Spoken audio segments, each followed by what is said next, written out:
How you doing, everybody? Good afternoon. I don't have any worksheets or anything like that, so don't worry about it. You won't be reading anything. Um, I'm just speaking. I'm just speaking. All right, but you can take notes. Take notes.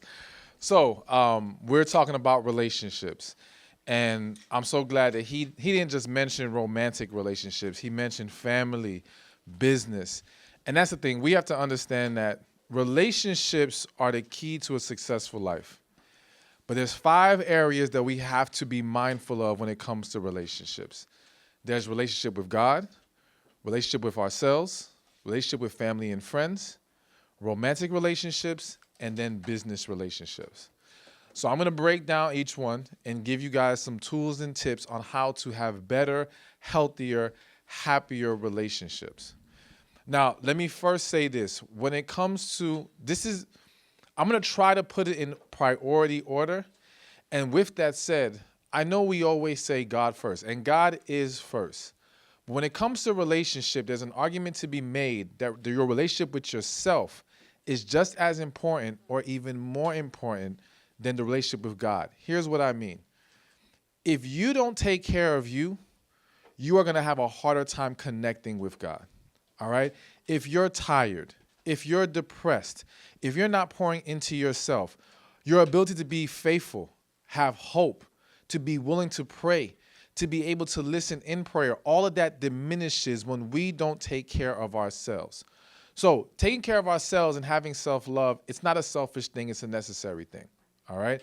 And so I'm going to say relationship with God and relationship with ourselves is 1A, 1B. All right? So they're on equal plane.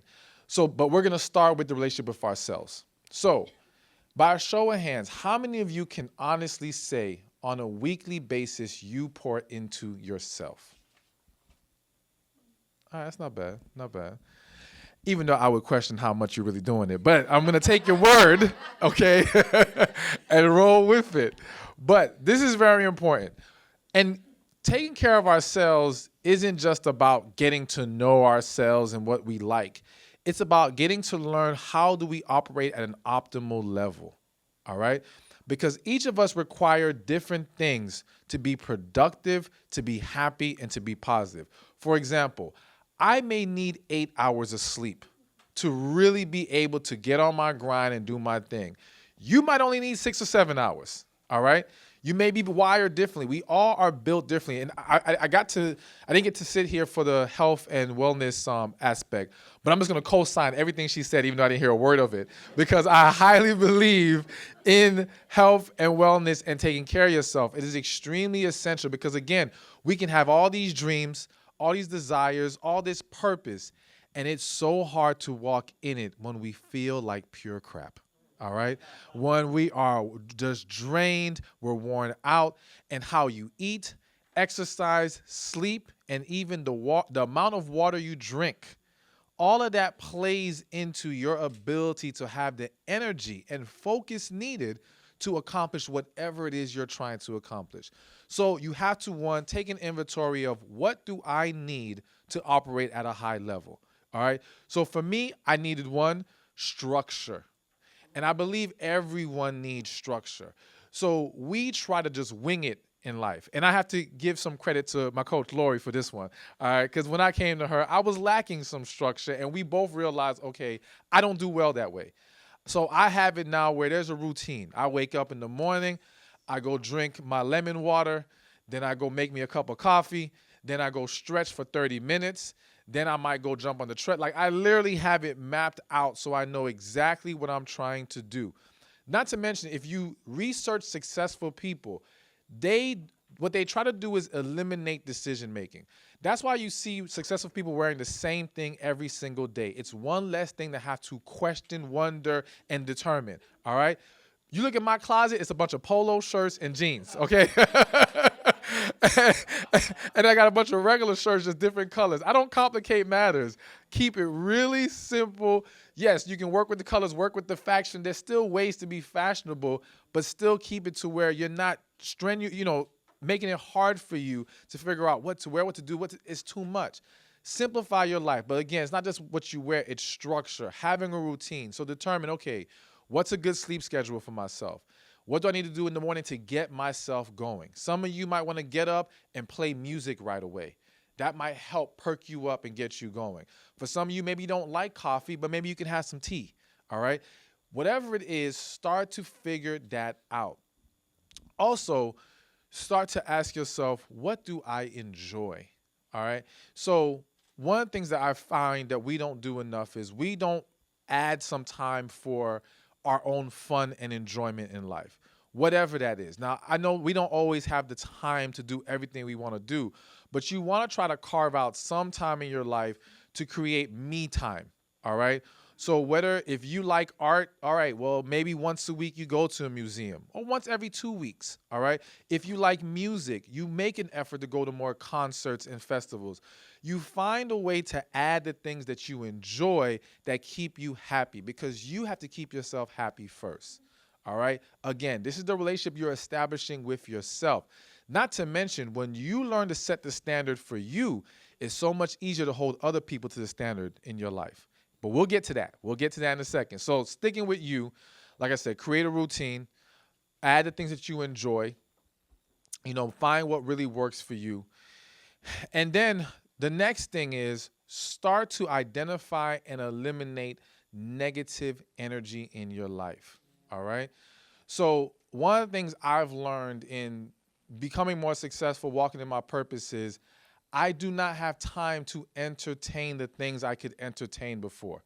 I do not have time to allow myself to be distracted. My time has become extremely precious now. Every minute counts, all right? And every minute is something that we can be doing productive. And again, productive doesn't have to be work, but even getting rest is productive, all right?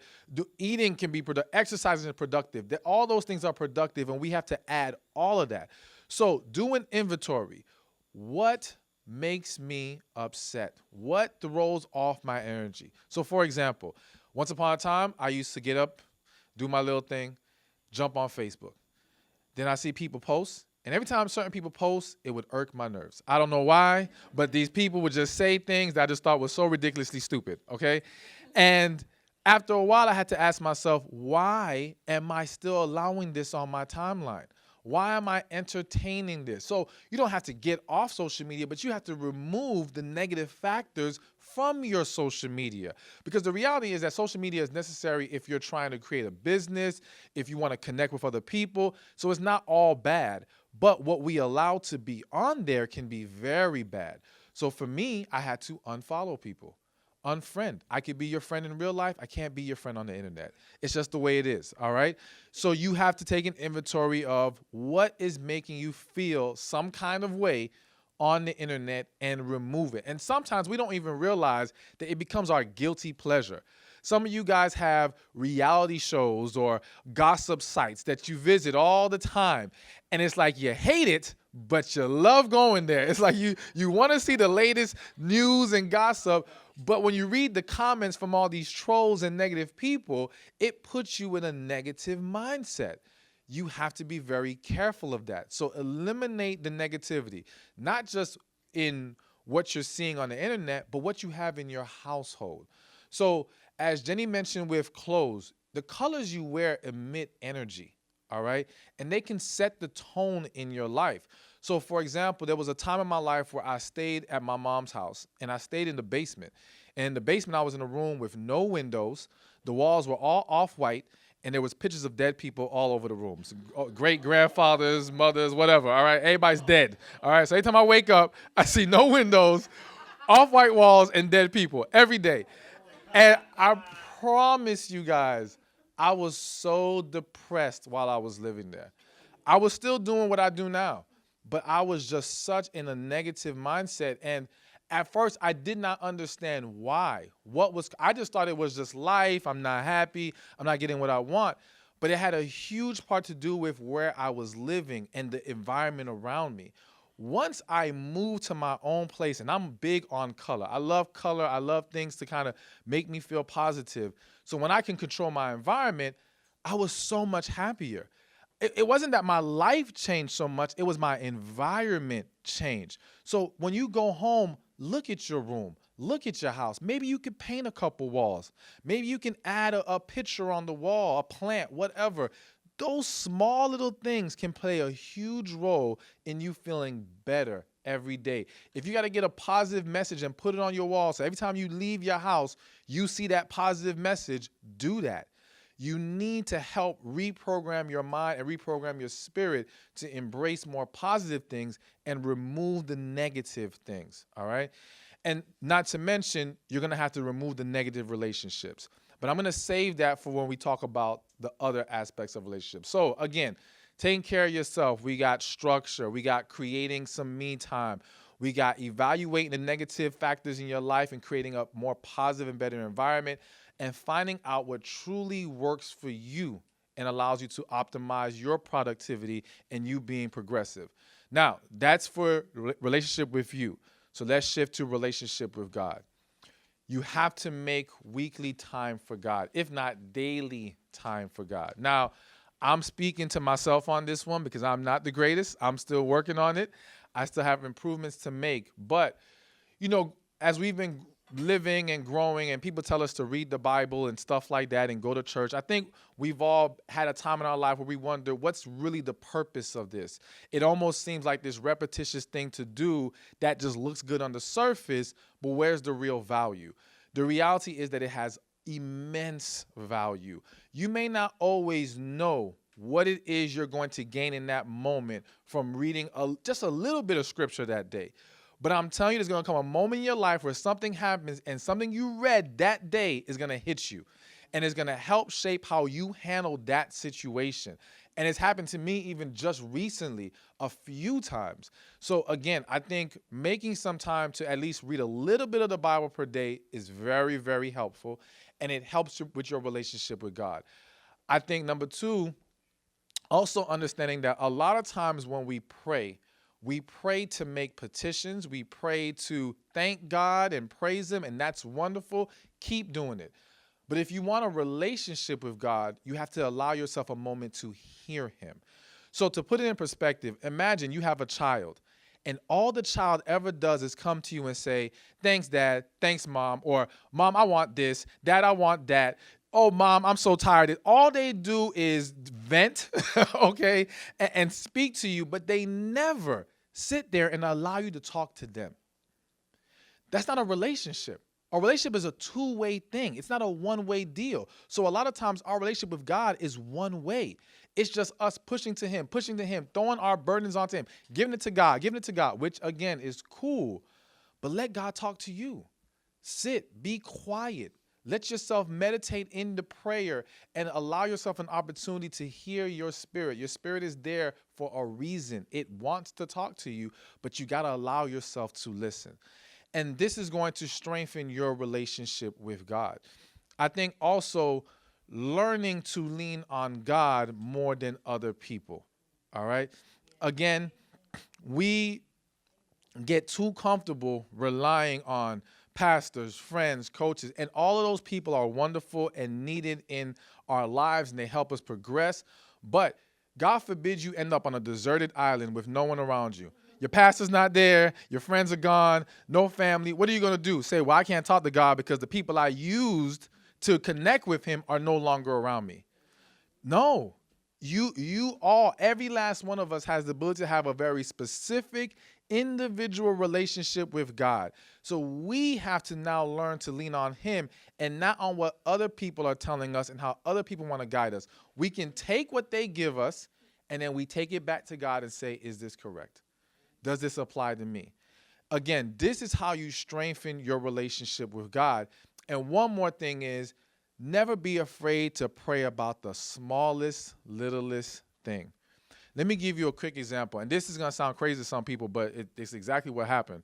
So there was one day I woke up. This is actually when I was living in that basement with the dead people and the white walls. So I woke up and I was so tired. And I really didn't want to go to church, if I'm going to be honest with you.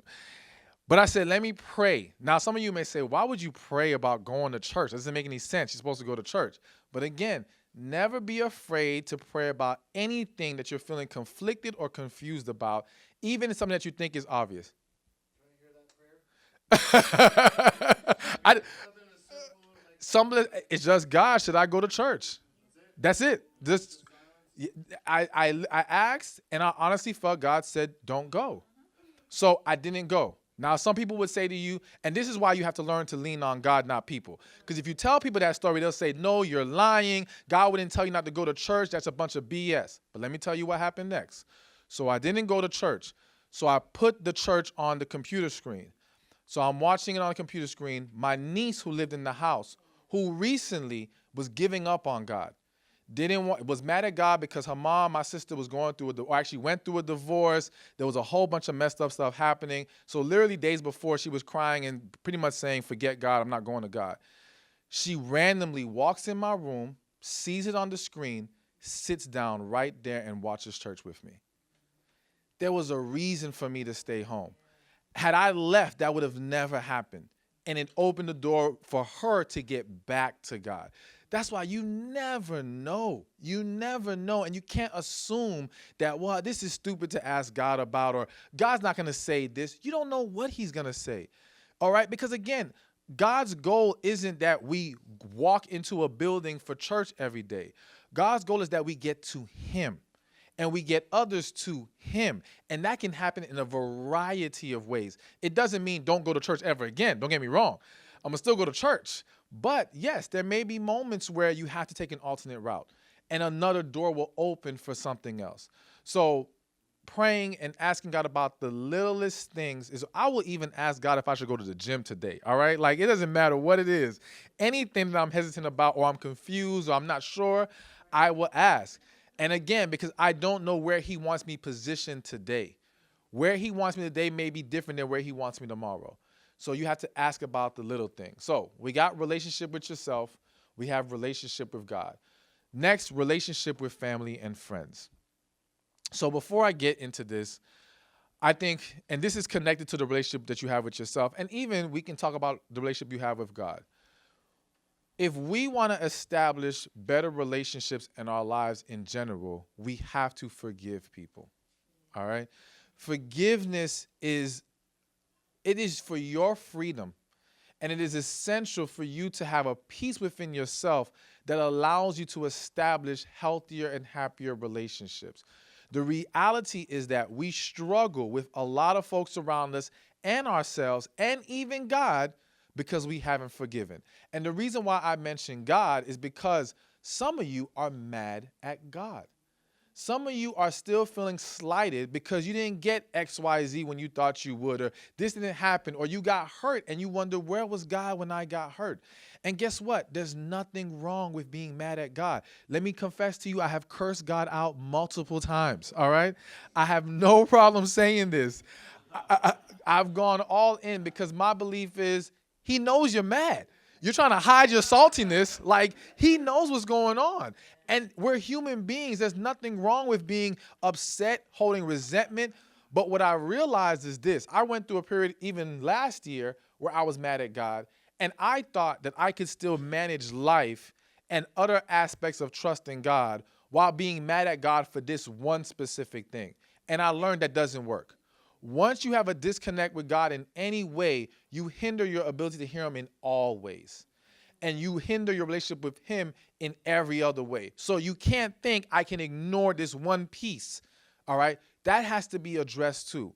So we have to even, yes, forgive God. We have to forgive ourselves. Listen, we've all made mistakes. Every last one of us. But what's done is done. Starting today, whatever happened to you before is gone. You have to now make a decision to make better choices going forward. Learn from the past mistakes. Don't dwell in them. And now watch your life get better. Now, yes, there's a process to healing, and we can try to get into that today, or we may not have time today, but it's something to look into because we all need to heal. But understand that forgiveness is at the center of it. And you have to forgive other people. Now, let me also say this when it comes to forgiving other people. Understand that the individuals who have hurt you, family, friends, whoever, they are damaged people. Damaged people, or let me say this, healthy people don't go around hurting individuals. They don't do what they did to you. When a person can do that, it's because they have their own demons they never conquered. All right? So while we're really mad at them and we're internalizing what they did, that's their issue. It wasn't about you. They took it out on you. All right. But when you start to understand that they are human just like us, like one of the biggest things I come across is people being mad at their parents. And they're mad because it's like, you were my parent. You should have known better. You should have known to love me. You should have known to protect me. But guess what? They are human beings just like us.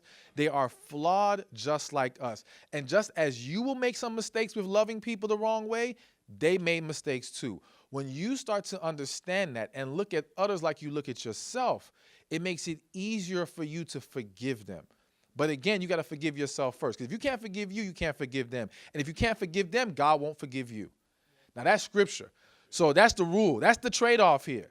We made a deal. If we want to be forgiven, we got to forgive other people. So that's why it's extremely essential. Now, once we can embrace forgiveness and we can get to that place, now how do we establish better relationships with family and friends?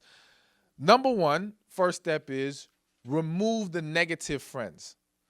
Now, we're going to leave family alone for a second because the friends are the people who don't have to be there. You're choosing to allow them in your life. You have to ask yourself, one, why are they here? Is there a good purpose for them being here? And how are they contributing to the energy I'm experiencing in my life? If you have a bunch of negative friends who do nothing but pour nonsense and drama into your life, why are they your friend? And even if you want to be their friend, because you know what? Sometimes we have negative friends, and let's say they haven't gotten to where we are yet spiritually. They haven't grown yet, but they could get there, all right? So maybe you don't need to cut them off completely, but you need to create some separation, all right? But before you even do that, you address the issue. Never cut people off without giving them a chance to see if they're going to make the necessary corrections.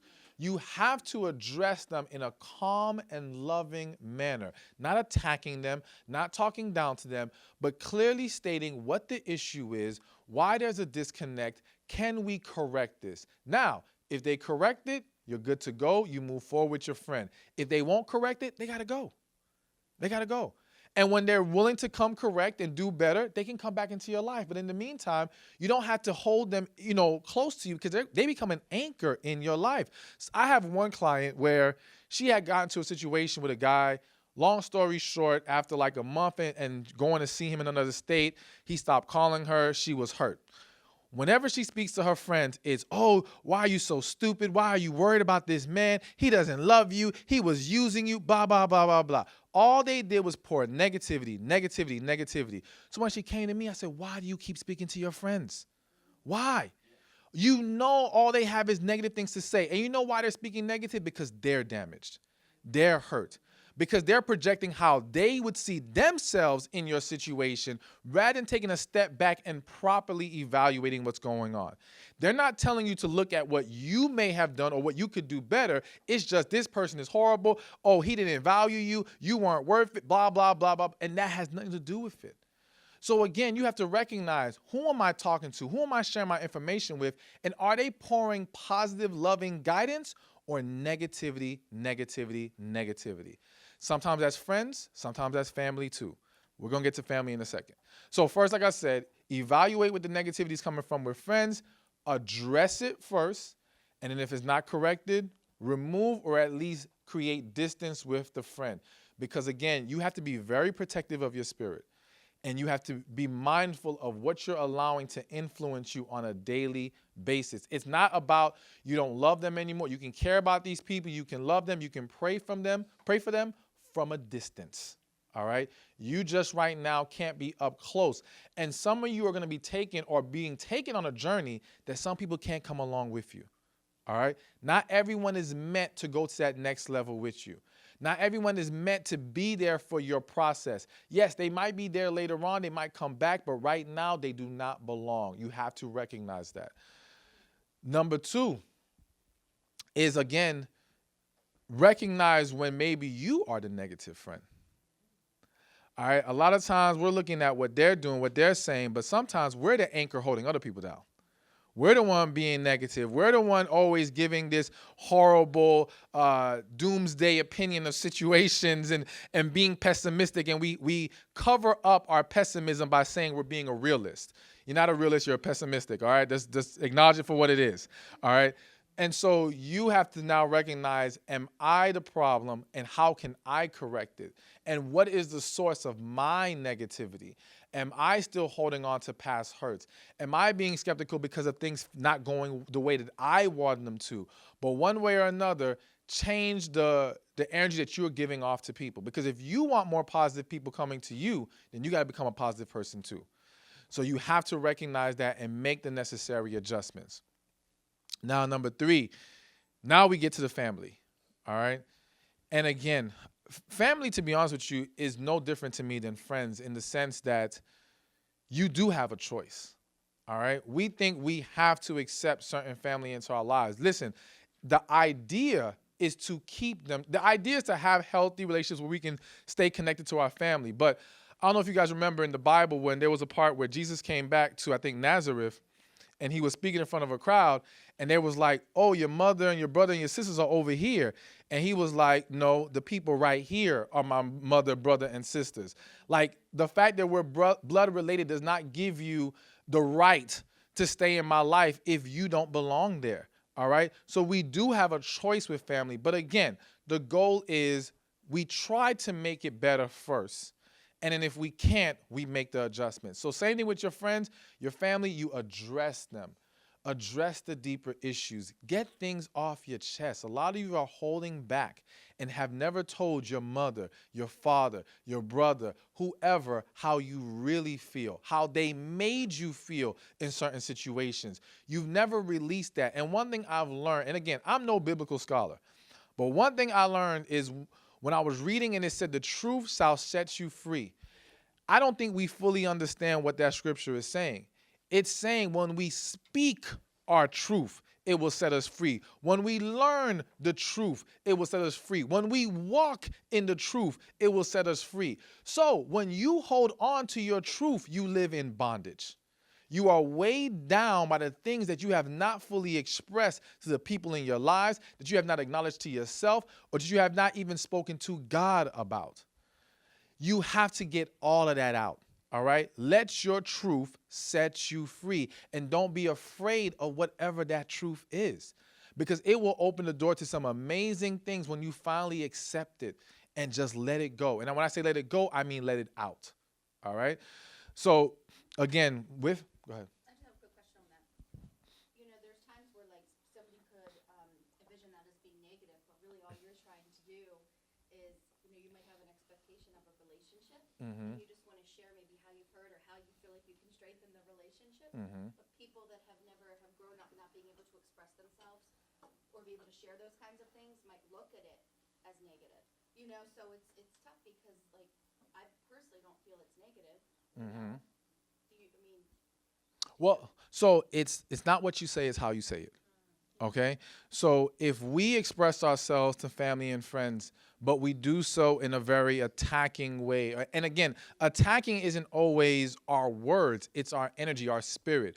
So you can have somebody talk to you and they're very calm, very proper, but you feel the stankness just coming off their body, all right? And you still want to reach over and just slap them one good time because you feel their spirit attacking you. Your calm words doesn't cover up the negativity that you're holding from within that you're projecting in that moment. So when we speak to people, that's why it's so important to create peace from within first. Because whether we realize it or not, we give off that bad energy ourselves sometimes. And that's what people are reacting to. And then the situation escalates from there. So first, find a peace from within. Speak to them when you're calm. Express yourself in a more calm, genuinely calm and loving manner. But I think what is a good way to do it is to do it by letter. So it's in the healing process I give to people, I always encourage to express these issues by letter because verbally, most people cannot handle a verbal conversation like that. It is human nature to become defensive, to deflect. A distraction may come. You don't get everything out. Or let's say immediately they say, okay, I'm so sorry, I'm so sorry. So they kind of cut you off and you don't get everything out. So by letter, you're able to get everything. Not only are you able to get everything out, you're able to read it over, make sure it was presented the right way, make sure you spoke to them in a way that they can receive your message, and now they get to process it fully. Because again, when people are listening to you verbally, they're listening to rebuttal. They're not listening to understand. When you do it by letter, they will give themselves an opportunity to now understand what you're saying. They're going to think before they react. And that's going to help the conversation along. So I would encourage doing it by letter, not by text, by letter.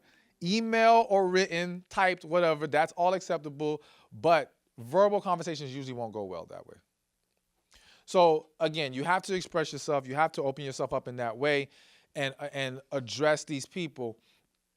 But then again, also making sure that you have productive relationships in your life. So for some of you, it may not even be about getting rid of the negative people. It may be about learning how to draw in more positive ones, more positive influences. And I think this is where CityFam comes into play, finding groups where now you can connect with like-minded individuals who you can create a community with.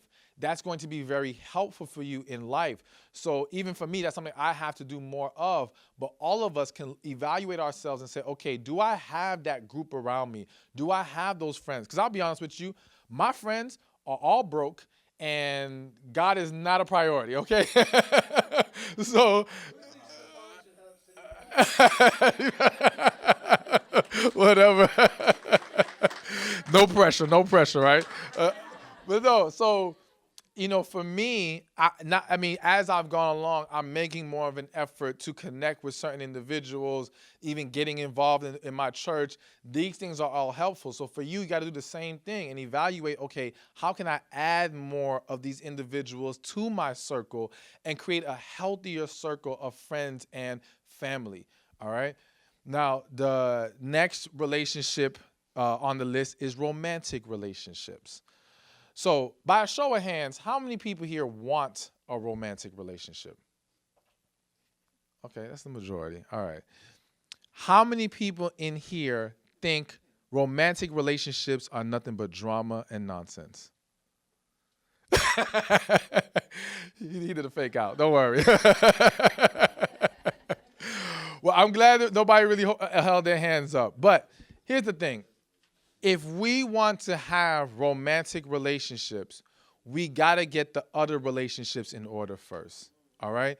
So trying to date and have this romantic dynamic added to your life when your relationship with God is off, your relationship with yourself is off, your friends and family make you sick or stress you out, all of these things are going to make it harder for you or destroy your ability to have a healthy relationship. Because, for example, if you have stressful family and friends, and now you bring this person into your life, they have to deal with your stressful family and friends too.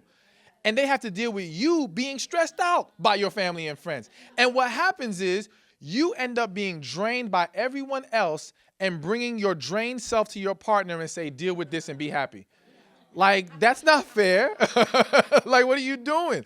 You're supposed to give your partner the best of you, not the worst of you all the time. Yes, they should be there to handle those worst moments. In those rare moments, it comes. But your consistent energy should be something that's great and wonderful to be around, not a drag. So you have to get everything else in order. Not to mention, if your relationship with God and yourself is not correct, you are most likely going to end up with the wrong person, all right? Because if you don't love yourself, you won't be with someone who loves you, period, all right? And there's no way around that because you will have a very hard time embracing someone who pours more love into you than you even can pour into yourself. It's going to be hard to handle that, hard to grasp that in that moment, and you're going to think this is too good to be true, something's got to be wrong. All right. So you have to get everything else in order, get those things straight. Now, when it comes to romantic relationships, number one, always ask God about the person you're dating. All right. A huge mistake people make is simply going off of how they feel or what makes sense to them in the moment, but they don't consult with God. And I said it yesterday to the VIP. I said, when I counsel divorced women and even divorced men, and I ask them, did you ask God if you should marry this person? 90% say, no, I didn't ask. The other 10% say, I asked, God told me no, and I married them anyway. All right? This is why we have ridiculous amount of divorces, dysfunctional relationships, failed marriages, and all these things, because we're not consulting with God about who we're dating. Not to mention, If we would ask God early in the process, we wouldn't waste so much time with the wrong individuals. We're dating people 3 months. Can I get a second amen real quick? All right.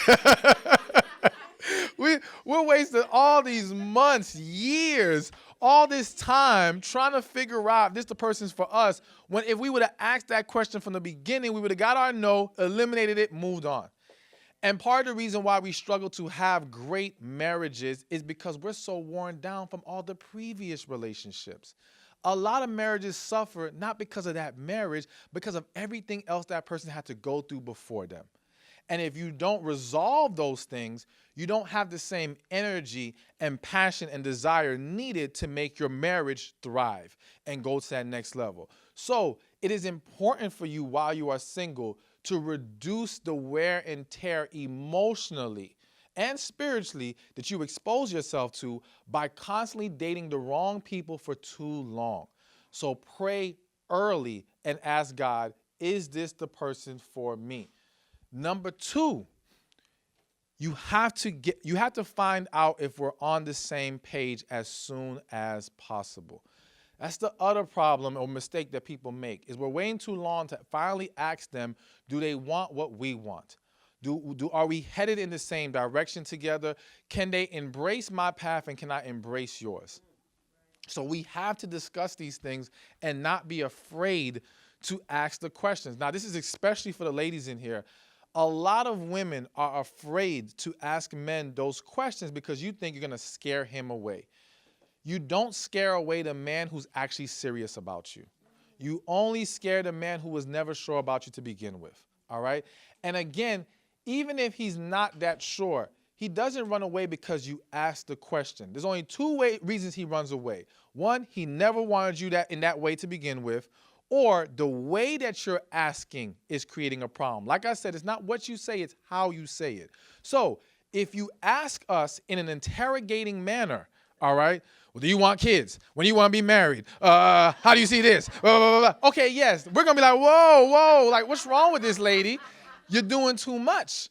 But if you're having a genuine, honest conversation, in the flow of conversation, you ask these real questions, no man who's actually considering you is going to run away from that. Also understand that, and there are men in here who can agree or disagree with me, men know pretty early, very fast, if there's at least potential for this to go somewhere with you, all right? We've already, in that first maybe conversation, maybe even first time seeing you, if you're going to be able to get to girlfriend status, wife status, and for those who are engaging in sexual activity, if you're just someone to sleep with, all right? He sees that. And if anything, you don't technically, like in most cases, you're not able to upgrade, but you can downgrade really fast, all right? So you can go from, man, I met this woman and I think she could be the one. And next week go back to your boys and say, man, F her, I don't care. I'm just going to sleep with her and that's it. Like that can happen like this, all right? But for us to view you as someone just to sleep with and then next week, oh my gosh, I think I'm going to marry her, not likely. Not impossible, but it is less likely than the other way around. So I say that to you for you to understand that, not to be afraid to talk about the deeper things, because again, if he sees you as any potential, he will welcome the conversation, all right? And he'll be willing to give you the answers. And I believe the same thing even goes for men. If that woman is truly open to something serious with you, she's not going to run because you're asking about, what do you want in the future? Where do you want to go with this? If anything, that will make her happy, all right? So we have to have these transparent discussions early on in the dating process. Number 3, do not let your family and friends pick your partner for you. All right? So let me just expand on that a little bit. Now, I'm not saying family and friends can't suggest a great partner and it can't work out wonderfully. What I'm saying is, do not let the pressure of family, friends, or this idea that you're running out of time force you to pick someone you're not truly into like that. That's the problem. When you're letting their selection of what they think is great for you override what you internally feel does not really work for you. You have to be honest with yourself about that. There are a lot of people right now married or in relationships with the wrong person, all because family and friends, and the person was such a great person, and they're unhappy and they're miserable. It will come back to haunt you in the long run. Don't set yourself up for it. So being honest with yourself about who you connect with, what you really like, what you can truly embrace in your life. And when you do that, don't look at how you feel in the moment. Envision yourself 5, 10 years from now with this person. Can you see yourself happy with this person 5, 10 years from now? Because it's very easy to rationalize in the moment how I can deal with this. But can I deal with this for 10 more years? You know, for some women, you're dealing with a guy who shows no ambition, has nothing going on. And right now, yeah, you can work with him. You don't mind trying to build him up. But if he's still the non-ambitious guy after 10 years, how are you going to feel? Exactly. Exhausted, annoyed. Keep it going.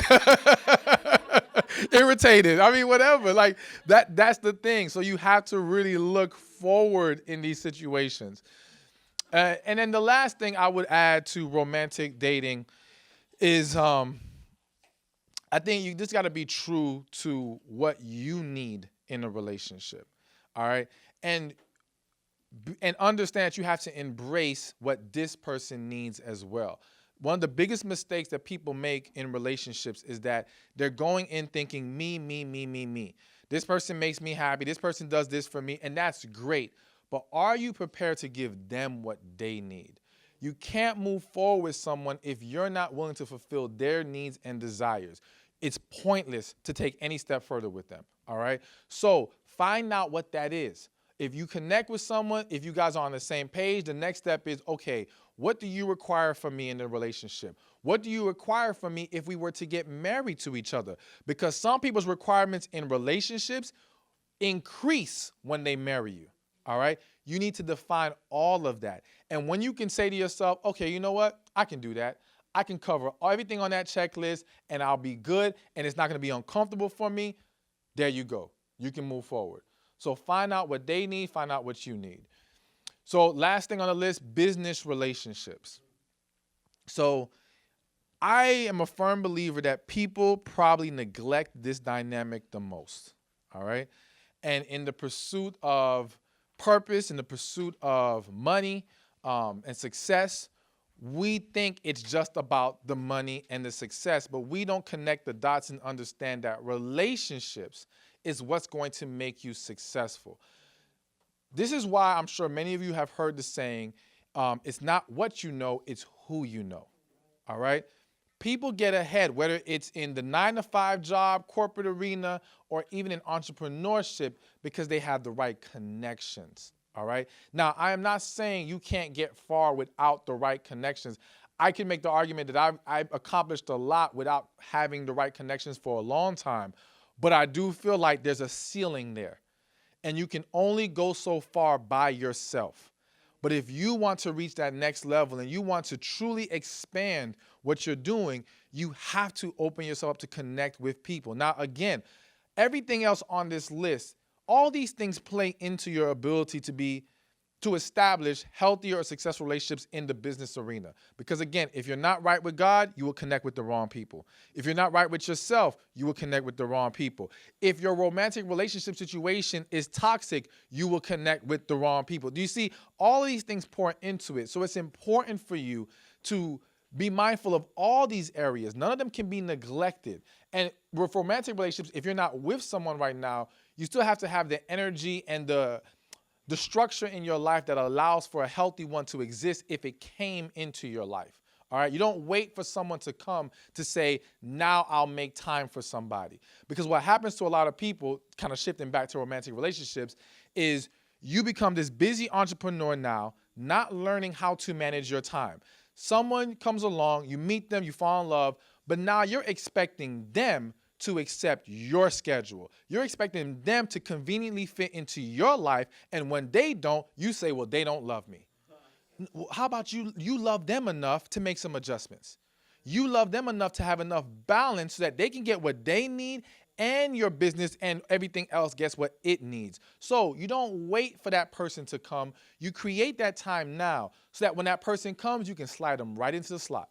It's easy, all right? That's it. Make it simple. In the meantime, you use that extra free time for you, For God, for business, like you can divvy it up, but it's free time. It's extra. This is for whatever you want to place there, but it's really being reserved for that romantic relationship. And when you have that, people can see you as someone they can be with. But when you're all busy and scattered, they're thinking, she don't have time for me. He can't have time for me. Why am I even going to try to be with this person? So now back to business relationships. So you got to have all that stuff in order. But in business, like I said, is who you know, who you connect with. So rule number 1, customer service is king. All right. Now, customer service isn't just about the customer. It's about any business person you deal with. It's about your coworker, your manager, everyone. You have to think customer service first. There's a reason why Chick-fil-A is number 1 right now. All right. On the way here, me and Jenny and Rob, we went to Chick-fil-A. We ordered, and the minute we even walked from the counter, the guy was right there with our food.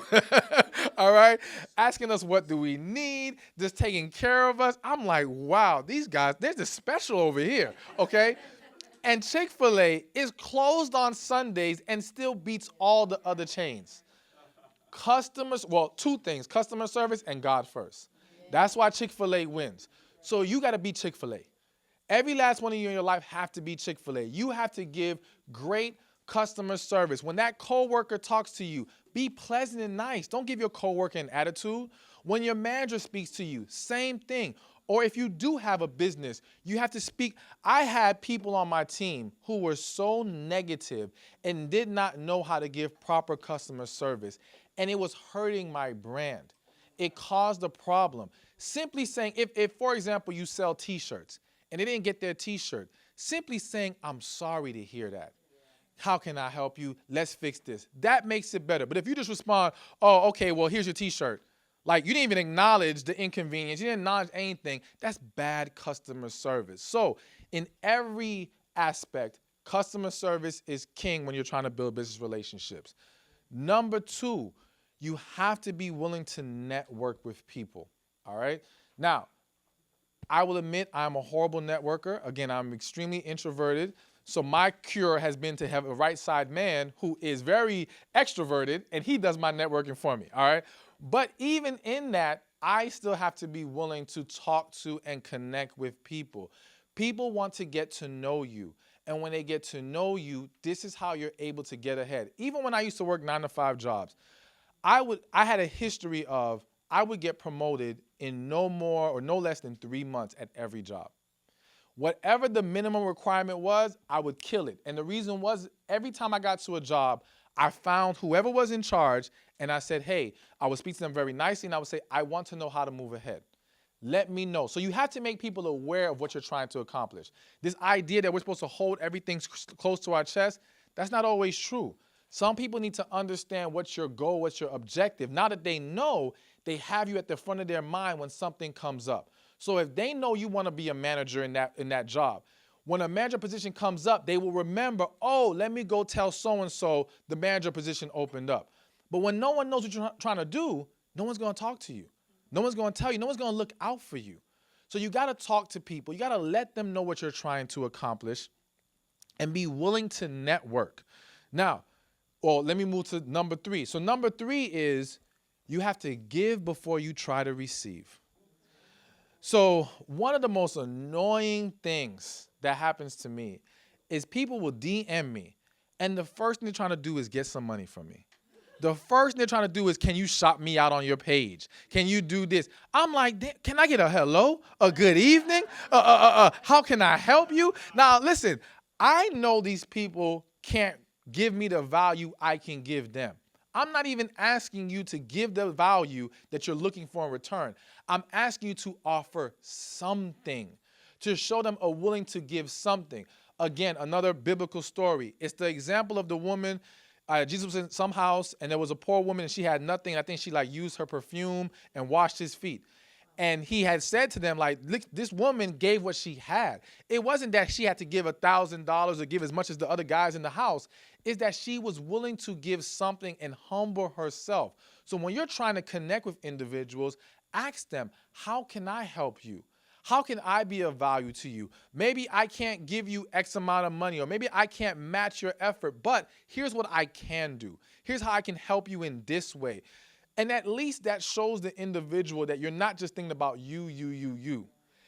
Excuse me. And this will strengthen the relationship with them, and it will make them be more receptive and open to what your needs are. And in some cases, that person will say, hey, don't even worry about it.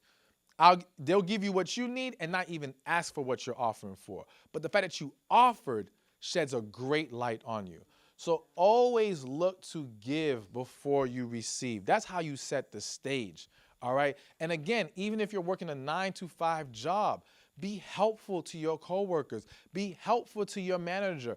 These things go a long way. I know sometimes we think it's going to get overlooked. It doesn't get overlooked. Sometimes the payoff is not immediate, but it's coming. It's the same thing like with the health aspect.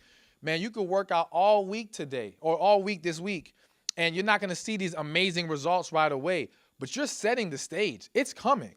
And as long as you keep doing it, the muscles are going to start to pop out, and you're going to look better, and you're going to feel better. So it's the same thing in business. You keep planting those seeds, planting those seeds, planting those seeds, and it's going to come and become something fruitful at some point.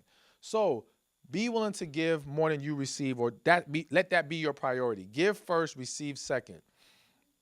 And then the last thing when it comes to business relationships is always acknowledge other people's value. And here's what I mean by that. I think that a lot of times, again, it's great to give, it's great to network, it's great to let people know what we're trying to accomplish, but you need to acknowledge what they're bringing to the table. When people don't feel acknowledged and valued, they feel like you're dismissing them. And when they feel like they're being dismissed, they're not going to be willing to help you out. Even when they can't give you exactly what you're looking for at that moment, thank them. Thank them. Acknowledge them. Acknowledge their efforts even when their effort falls short. At least they tried to make something happen for you. Again, when people see that you appreciate them and you acknowledge their value, they are much more willing to pour back into you. Appreciation breeds production. All right. And that's something that you can apply in your relationships. When your partner does not feel appreciated, their production will decrease. Period. All right. It's almost like if a woman cooks for a man every single day, but he never says thank you, never shows any true appreciation. There's going to come a day where you tired of cooking for his stank behind. Like, you like, man, forget this guy. He never acknowledges my efforts. All right. Same thing for a man. Like, don't ever have this mentality of where they're supposed to do that. No one is supposed to do anything. Everyone has a choice to do what they do. When that man is taking out the trash, he's making a choice to take out that trash. When that woman got you a drink, she's making a choice to get you a drink. Thank people for what they do. Show appreciation for all the small efforts, and this applies to business relationships as well. So there it is. That's my whole rundown. I will open. We got more time? So we can open the floor to questions and whatever you guys want to ask. Go ahead. So I'm seeing a recurring theme of communication, Mm-hmm. and I think, I'm not sure if this is a natural trait for you, but I think some people become self-aware and are emotionally intelligent, that they can eloquently express themselves. So do you think that you personally find that you are eloquently spoken, or is that something you had to learn, and if you learned, how? So I do think that a lot of this is innate for me, but there was a level of having to learn. So, for example, I used to be very bold, and to be honest, and excuse my French, I was an asshole. All right, plain and simple. And I would say whatever, and I didn't care how you felt because it was the truth. All right, and I had to learn that that was not good enough. If I want people to listen, if I want people to receive what I have to say, there's a way I have to express myself. So I did have to learn to cater my message or deliver my message in a way that people can receive it. But I believe that part of my ability to naturally do that is the peace I created from within. So I went through my own wilderness period spiritually, and that broke me down. I had to flush out a lot of things. And once I was able to do that and create more positive energy from within, it's so much easier to naturally express yourself in a more compassionate, clear, and effective manner. It's like I tell people, I got a lot of women who say they naturally don't smile, okay? Because I tell women they got to smile more, especially if you want a man to approach you, you got to smile, okay? And they say, oh, I don't, I don't realize I'm doing it. I'm just like this. And I'm like, no, when you're happy from within, smiling comes naturally. You don't even have to try. So when you're happy from within, your ability to express yourself in a more positive, loving manner comes naturally. Now, yes, the level of skill to tactfully express a message so that people can really understand it does take some natural gifts. I'll admit that. Everyone's not meant to be a speaker. There's nothing wrong with that. But everyone has the ability to effectively communicate. Everyone has the ability to be better in the way that they express themselves. So the goal isn't to be this number one speaker for everybody. It's to just effectively express yourself in a way that people can receive your message in that moment. So you specifically didn't read anything, have a resource, it's just No, I didn't. I mean, I can't really explain how I have what I have. Like, even doing this, I mean, like I said, all I asked Lori was, what do we want me to talk about? And literally, this whole breakdown, I just came up with this on the spot. So I don't, I mean, I'll be honest, I don't plan in that way. But again, some people, you got to go figure out what's going to be best for you. I do think it's possible to learn how to be more effective of a speaker. I do think there are things you can read, study, and practice. Practice is key. So part of my ability to do this on the fly is because I've spoken so much too. That helps. So I wasn't this good when I first ever got in front of a group of people. So this was cultivated through practice in a certain kind of way. But yes, I do believe that some of us, in various ways, we have natural skills. And we have to tap into those natural gifts and then learn how to magnify that gift. So, but yeah, there are ways to learn and become better, though. All right, I'm going to go with you, and I'm going to come back to you. When you first started speaking and everything, you told that you're an introvert. Man, did you actually bomb on any of those just to become good and learn from that? For the speaking? Yeah. Like, I mean, I know like when you're in college, you have to take a speech class and you get a topic and you got to research it, and everybody has got that little scratch in their throat because they're all nervous. But I'm sure when you decided to do this, man, and like, hey man, I gotta get up there and speak. Because I talked to Rob like yesterday, and I was like, hey man, you ever feel awkward, man, speaking on those YouTube videos and learning about like Mm-hmm. what other people are thinking? And I know that that's fear speaking, but I know that a lot of people learn a lot through when they make mistakes. Okay. Kind of come over, but I'm a pretty natural speaker and communicating with people also. So I was just wondering, like, hey, when you first started, and like, hey, not for sure, did you bomb at all, and then kind of recuperate, or not that you bombed, or like you knew that you definitely could have done better, and someone kind of maybe like help you focus, or maybe you had a conversation with God. So for me, one, when I think about college, I did take a speech class, which I didn't even want to take the class. I was just taking it just to get credit. And I didn't even want to speak in front of the class. So when it was my turn, I was like, I think I tried to play sick, and I avoided speaking that day. And then eventually I had to do it, and I did it. But you know what? Where I really feel like I did learn, I won't say, like you said, it wasn't necessarily bombing, but I realized I could have done so much better, was radio interviews. So I remember my first few radio interviews, I would speak really fast. And I felt like I was overly anxious, and I was trying to get so much out, and I did not know how to just flow and be more natural in the way I was speaking. I think there was a lot of overthinking and overanalyzing. And I think even with doing YouTube videos, we shoot ourselves in the foot because we overthink and we overanalyze the situation. And we have to get to a place where just say what you got to say. Someone needs to hear your message. Somebody wants to hear your message. And for those who don't like it, whatever. Like, I mean, there's billions of people in this world. Everyone's not going to like it. So once we learn to block out the negative people, the ones who won't like it, and just focus on the audience who needs you, you do a lot better. But yes, that's where I had to kind of learn to tweak it. Now, as far as speaking in front of people, I can't think of an experience that I really was like, man, I could have done so much. I mean, I'm very critical of myself. So even this, I'm going to say to myself, man, I could have done this better. I could have said this. That's just my natural way. but nothing really stands out. But the radio interviews one, they did stand. Like I still remember those, and those really taught me a lot. And it just taught me to just go with my flow, just be me, and say what I gotta say. You had a question. I don't know, it's not a question, it's just, I have, like, what you're talking about earlier, like, right before him it's called a spiritual gifting, and one of mine is to feel others, and I don't know what it's called, but it's like you have this prophetic gifting over you, because one of the attributes of that is when you see something that's not right, like something that's holding someone back, you got like a BS monitor, and that a lot of times prophetic people who haven't realized that they are, and it's an unredeemed gifting, they're looked at as assholes because they got to get that truth out, because they see that there's something holding other people back from living their best self, and it just grates on their inner spirit man. And I didn't know if you had ever been told that maybe you have like a prophetic gifting. All the time. All the time. and the non-spiritual term is empath is another thing. So I've heard the empath. I learned about that last year. So yes, I'm still trying to learn and cultivate the prophetic and all those things. But yes, I have heard it a lot. And then the teaching gifting is also there, but it's like it's something that you've been growing.